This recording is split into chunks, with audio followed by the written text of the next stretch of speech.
On to Campaign 2020, where Joe Biden says his family has given him the green light, and he's 95% sure he's running for president. So Phil Matier and I asked former San Francisco Mayor Willie Brown, where does Biden take it from here? He should stay at 95% there, because believe me, he needs somebody other than Brown to drop out, other than Bloomberg to announce he's not running. He needs a whole host of those people to get out of the way so that there's very little debris when he announces and saves the party. That's what he needs to do. But if he tries to do that before the debris develops, it'll be a problem.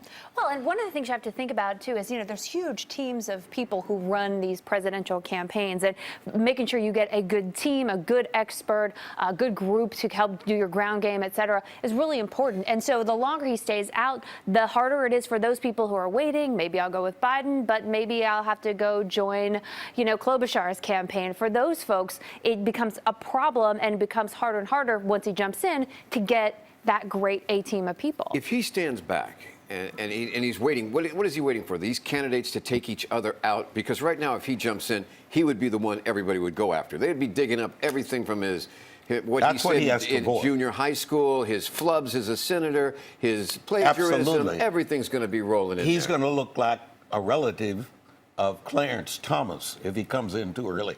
Believe me, that reputation is going to follow him, and a whole series of other things. Whole business of cheating on your test scores in law school. That's going to bother you. And so you don't get all of that if you're the only man standing. But if you wait too long, isn't there the problem that there's no room for you then? They move on. Oh, no, Phil. No. Let me tell you something. Trump has proven you can wait and wait and wait and watch the debris develop and people fall by the wayside. Biden, I hope, has the discipline to do that. Well, so the word is that he might jump in around April. That seems to be the timeline that he's looking at. And again, we don't have that confirmed necessarily. But at any rate, it seems to me that it's going to happen anyway. They're going to be digging up. They're already digging up, his yearbooks, et cetera. It's just a matter of when he jumps in.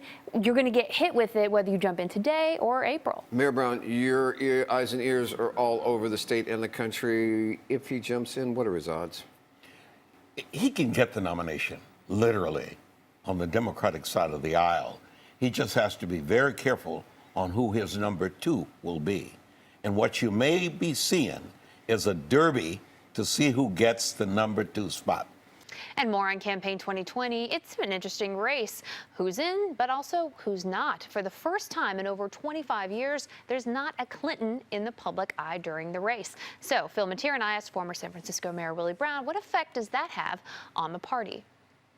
Well, it creates a problem, Phil, because now you need to have some place or somebody you can go to, theoretically, to get wisdom on who should be the selected person. We don't have that anymore. All these people running have their own collection of friends and relatives. Bernie has his own collection, etc. There are no Kennedys, no Clintons. There never was a Carter, and there isn't even a Jerry Brown. As a matter of fact, he has become not relevant. And Newsom hasn't risen for the state of California, as powerful as we are in terms of pure numbers. We have not moved yet to the top. There's still the possibility, though, somebody may come along.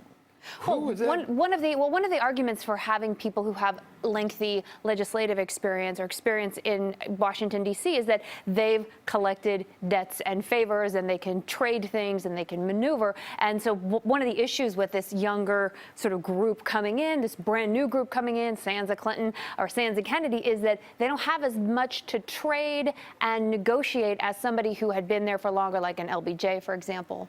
And there's also no big city bosses anymore. There's no city boss in Philadelphia, no city boss in New York. De Blasio doesn't occupy that role. No boss in South Carolina. Okay. No boss in Texas. Okay, but what about San Francisco? What? No boss. What about Mayor Brown? One question before we go.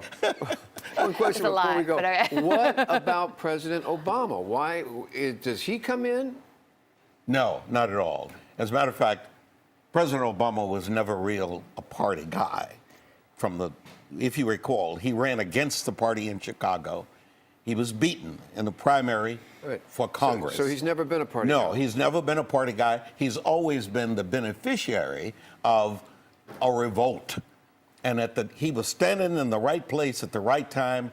He got the nomination. He beat Hillary. Nancy Pelosi delivered the superdelegates to him. Party boss. That's the part. He didn't earn any of that. He was standing clean and beautiful and well-educated and a great theoretician, could speak extremely well. So he plans had to all keep of that, and he wants to keep that and not That's get right. muddied out. And keep in mind, he is the first candidate to succeed with the analysis you get through technology.